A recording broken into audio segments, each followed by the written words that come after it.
asxaabta meel kasta aad joogtaan fadlan dad u cusubtay subscribe si saar tadawriga joogta like ii saar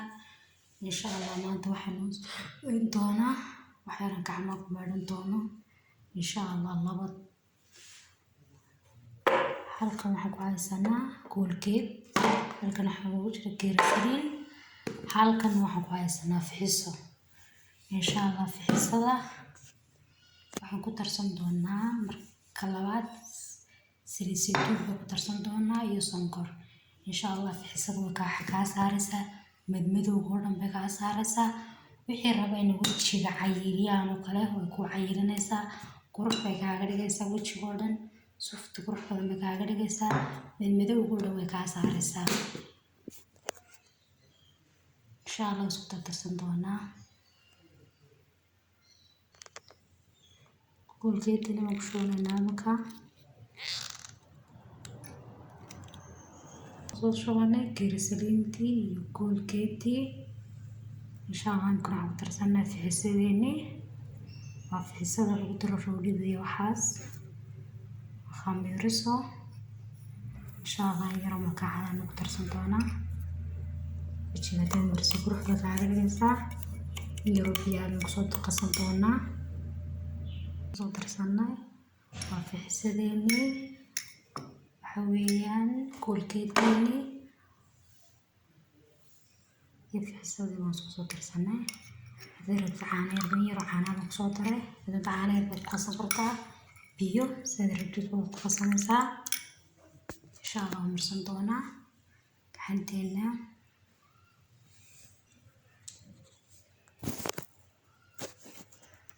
gacantii waan soo marsanay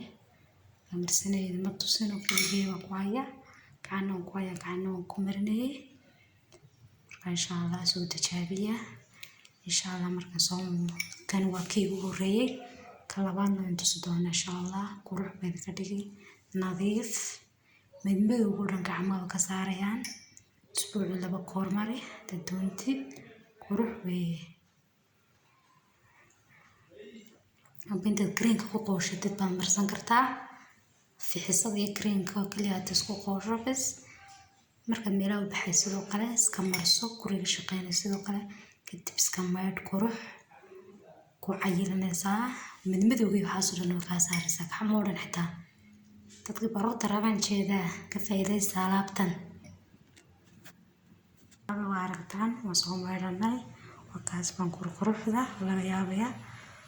ka saaraysa madmadowga oo dhan nadiif bay kaaga dhigaysaa insha Allah xitaa way ku cayilinaysaa fixisada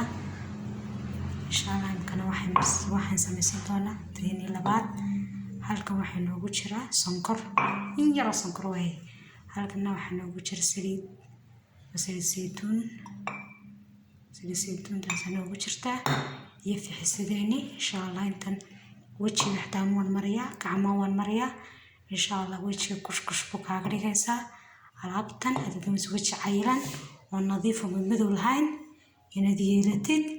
hablahaygiyo kuwa isla ogaada baan ku alaabta waa alaab yar fudud dabiiciya oo guriga ku taala oo aan waxba ku yeelayn oo nashqaala ka faa'iideysta fixisada ku tarsanaynaa yar baan ku tarsanay fixisa saliidina ku soo tarsanay insha Allah saliidina ku soo tarsanay iyo sonkortii iyo fixisadii insha Allah inta wajiga waan mariyaa insha Allah waxay ka dhigaysaa mar waxay jirta fixisad ku dhigto waxaad sameynaysaa inta ay ku horeysaan bacaano biyo halaysid ayaad ku shuban kartaa kadib isku yaraala kartaa waxaa laga soo kartaa marka fixisad isku dhigtaa insha Allah tan wajiga gacmaha iyo lugaha waa marin kartaa alaabtan meedida samale quruxna way kaaga dhigaysaa anigu soo tijaabin doontaan tuulahaydmo dad rabin burburkan koobka shiidka oo kale ku shiidi kartaa intaad isku dardartid koobka yar ee shiidka ku shiidaysaa qurux baan ku hore ku soo baxaysaa ka faa'iideysi waxaan leeyahay calaykum asalaam meel kasta joogtaan ka faa'iideysta alaabta fiicanna